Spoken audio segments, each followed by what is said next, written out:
Good morning বন্ধুরা, সবাই কেমন আছো? আশা করি সবাই ভালো আছো। তো আজকে একটা মিনি ব্লগ নিয়ে চলে এসেছি। তো এখন বাজে হচ্ছে 7টা, আমি উঠেছি 6টায়, কারণ আমার হাজব্যান্ড আবার আজকে থেকে আবার ডিউটি শুরু। একদিন বন্ধ ছিল 1 জানুয়ারি, তো আবার ডিউটিতে চলে গেছে। তো অন্যদিন তো সকালে উঠে আবার শুয়ে পড়ি, আজকে শুলাম না, কারণ হচ্ছে আজকে বৃহস্পতিবার, পুজো দিতে হবে। আর ঘুরতে যাওয়াটা যতটা মজা, ঘুরে আসার পর ততটাই সাজা। ঠিক আছে, সাজাটা কেন সেটা দেখাচ্ছি। এই দেখো অবস্থা, এইগুলো এখন সব আমি ধুবো।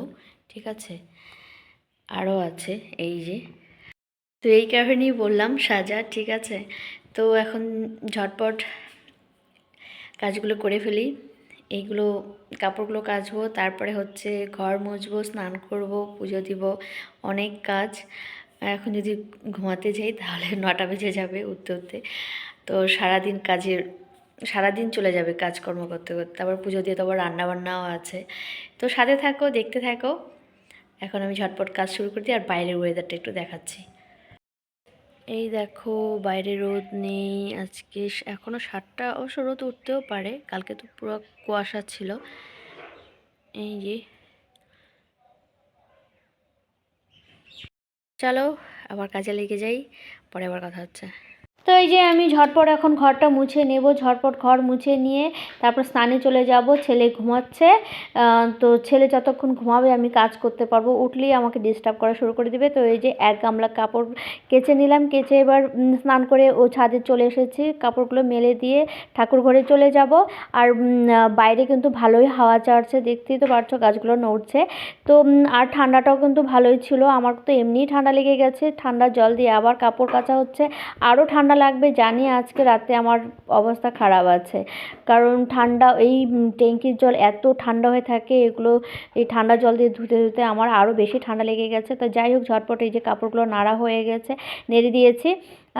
এবার হচ্ছে নিচে চলে যাব। তো আজকে যেহেতু বৃহস্পতিবার, আমি বৃহস্পতিবার পুজো দেওয়ার আগে একটু আলতা দিয়ে নিই।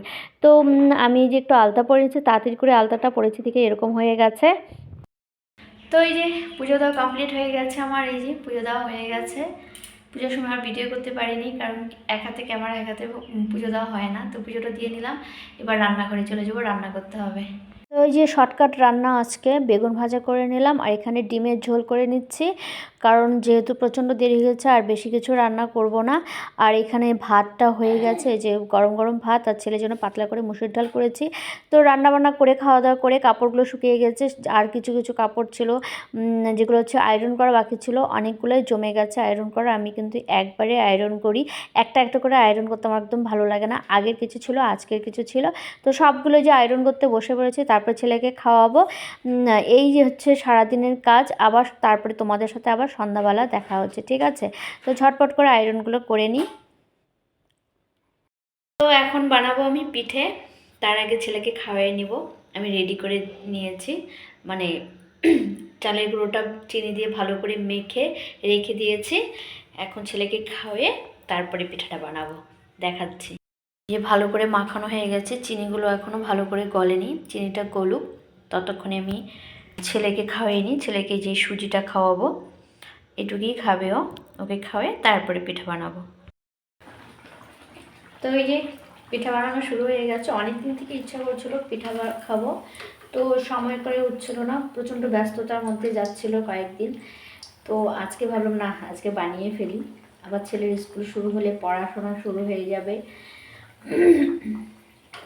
তো সেই জন্যই আর কি বানাচ্ছি। চলো দেখাচ্ছি, অনেকগুলো কিন্তু বানিয়ে ফেলেছি আমি অলরেডি, দেখাচ্ছি তোমাদের। ঠিক আছে, এই দেখো ফুলকো ফুলকো মালপোয়া।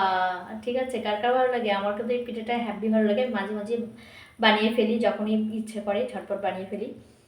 আর এটা শর্টকাট ওই পিঠাটা বানানো। এই দেখো কতগুলো বানিয়ে ফেলেছি, এখানে আরেকটা হচ্ছে, আর এই যে এতটুকু আছে। টাইম লাগে কিন্তু, 1 ঘন্টা লেগে গেছে এখানেই আমার। তো এই যে পিঠা বানানো কমপ্লিট, এখানে আলাদা করে রেখেছি, এগুলো মাকে দিয়ে আসবো। আর এই যে এই বাসনগুলো মাজবো। তো চলো আর ভিডিওটা বড় করছি না, এখানে ভিডিওটা শেষ করছি। তোমাদের যদি ভালো লাগে অবশ্যই একটা লাইক কমেন্ট করবে। Bye, good night.